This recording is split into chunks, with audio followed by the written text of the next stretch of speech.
Hey tubes, Jonathan was wrong here. Truth on a budget. So unfortunately I just made this video, but something happened and now I got to re-record it, which is a bummer.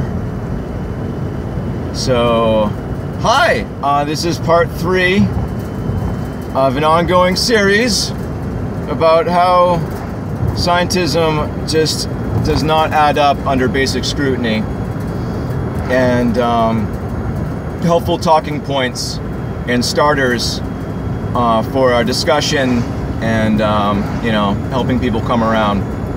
All right, so I wanted to discuss planetary science and earth science. All right, so let's go ahead and start with the Big Bang, which is ridiculous.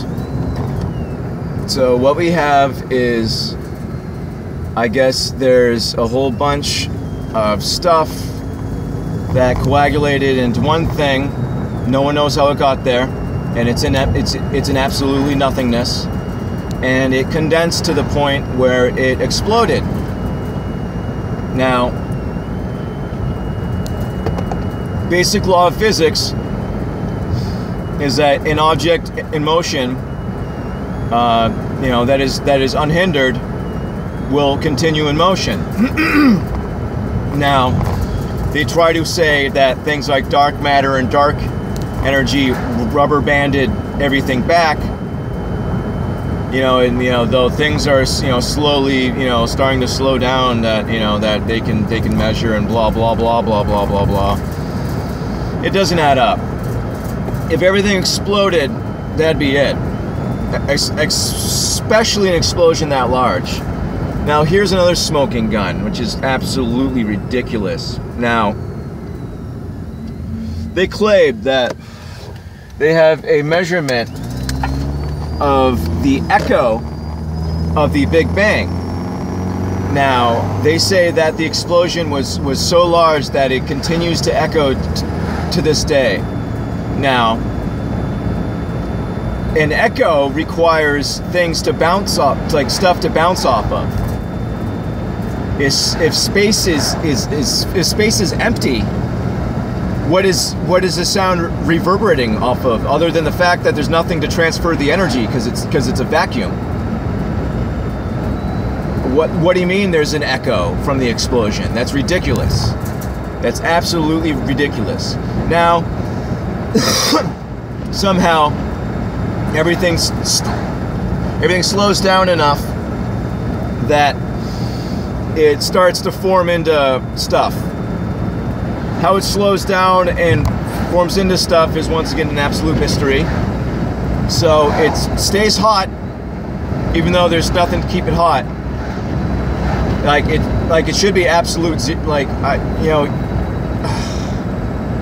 like the explosion would be so large that there wouldn't be enough stuff to collect in one area long enough to create enough residual heat where it already like surrounded by absolute zero. Like it's just not gonna stay hot and coagulate. So anyway, everything stays hot and coagulates into globs and become giant balls. Then, you know, everything separates into the, you know, base elements somehow, because there's base elements. Somehow there's, you know, there's not just hydrogen. You know, there's, I don't know.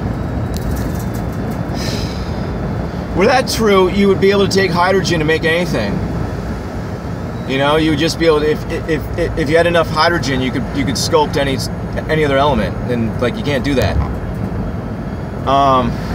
It's so stupid. Anyway, so somehow there's, you know, things separate, and somehow they're like stuff becomes solid and stuff stays gas, and then it separates into large gaseous things which become, you know, stars, which then, you know, are surrounded by terrestrial things somehow, once again magically somehow. And also all these things want to exist on a plane, which is hilarious too. Like, even after they have all this chaos and everything has to have an equator and a center and a, you know, all that. But like, it doesn't spin free.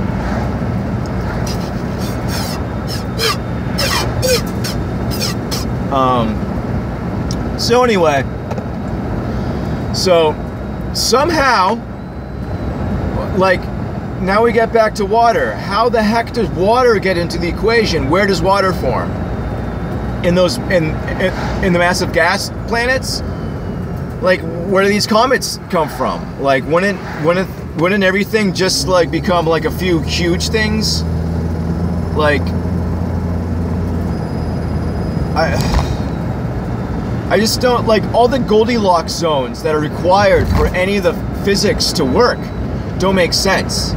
They're just they require too much like non-logical physics, which they could, you know, usually attempt to explain away with a bunch of hieroglyphs, you know, that they call mathematical equations that you can't read unless you're part of the club. So anyway, now we get water.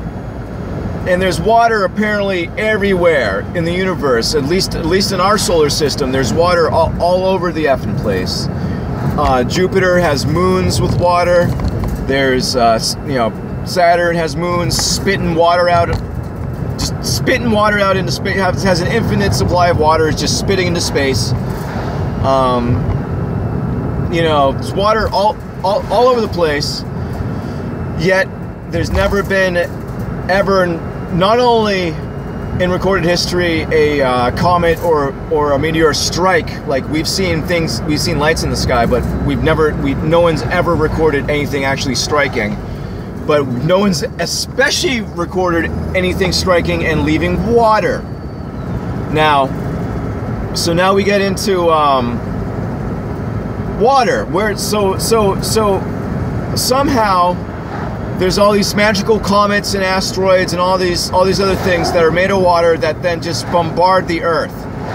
And even though the Earth is a you know, a ball of hot magma, it has no atmosphere. The water and everything burning off doesn't escape. It somehow sticks around and falls back. It just stays vapor, I guess, because it's still hot. It just sticks around as vapor until there's enough and it cools down enough. So I guess the Earth spent like 1 million or so years as a ball of hot magma and steam, because that makes sense. All right. So now let's fast forward to Earth. Earth. Okay. Clearly the water came first. It's underneath everything. It's everywhere. They make up BS, call it aquifers. I think as we get closer to the end times, water increases, and that's why there's all these cave-ins and all these sinkholes everywhere as more water is being pushed up. Water's everywhere. The whole rain system, how they explain that the rain purifies stuff. How?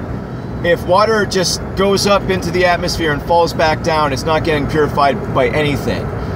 If anything purifies water, it is the earth, as in the dirt, and the plants that suck up all the water. Water comes up from the earth. Clean water comes up from the earth. The amount of rain does not equal the amount of rivers and streams and water that comes up from the earth. The rainfall is not equal. It does not add up. When it rains for days straight, does that mean that there was just trillions of tons of water in the sky somehow? No! That doesn't make sense. None of that garbage adds up. It wouldn't get cleaned, it wouldn't get stored, none of that. Like, do you remember how many clouds like you used to see? None, unless it was gonna rain. And then clouds would appear. There just used to be white clouds that fart by every now and again, unless it was gonna rain.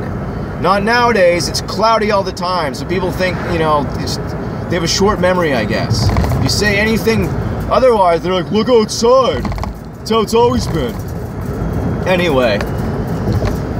Now, okay, so I already covered the water in another video, but anyway, you get the idea. The whole system doesn't add up.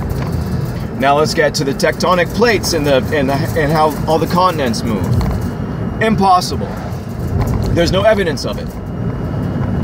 There's ancient maps that the Arabs, that the Greeks, Egyptians, whatever have drawn, and the continents haven't moved. All right? They don't move. That's stupid. The fact that, okay, if there was one massive Earth, one massive land on the Earth at one point, and the Earth were spinning, it'd be wobbling all over the place, and there'd be water all over the place, and it'd be a nightmare. It'd be a horror show. It'd be a mess. It would not work.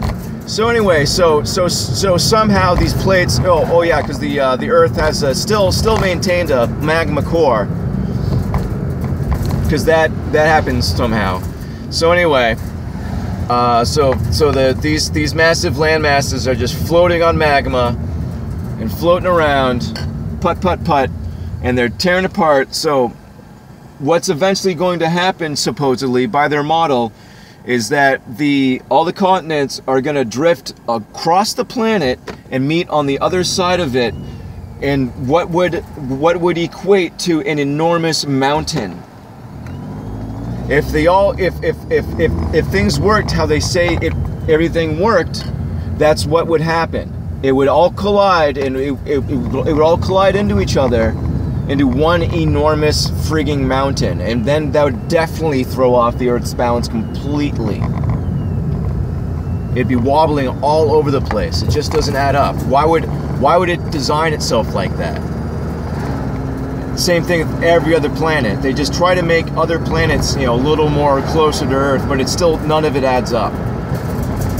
All the explaining and BS, and just when you apply, like, especially the fact that we know that we know that the Earth is flat and stationary. None of that adds up. What are volcanoes? What are earthquakes? I don't know, but I know for a fact, because I've seen video of it, when earthquakes happen, water comes up from the ground. It's called, like, liquefaction. There's water underneath us. And as far as magma creating new life, that's crap. When you look at magma fields, they're a nightmare. They're a horror show, and they're going to be like that for a long time. It's a bunch of, like, twisted, broken glass and hot death traps that will just, kill anything that, like, spends any time on it. There's toxic fumes everywhere. It's a nightmare zone. Like, it's the opposite, which is kind of their game, right? It's black death. It's black glass. Like, if you fall, you're gonna get cut up, and somehow dirt forms on top of it. Yeah, because ground glass makes awesome dirt. Yeah, ground glass is really good for you. Yeah, right. So anyway, water was clearly here first.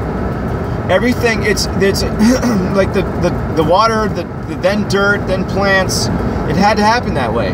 Dirt isn't crushed rock. Dirt's porous. It's spongy. It has to be. It's designed as such. It's not the whole explanation of how they said everything happened and came to be does not add up. I'm hoping I covered everything, because I'm running out of time. But yeah, comments, questions, blah blah blah. Like, share, subscribe. Everyone have a beautiful day, and God bless you.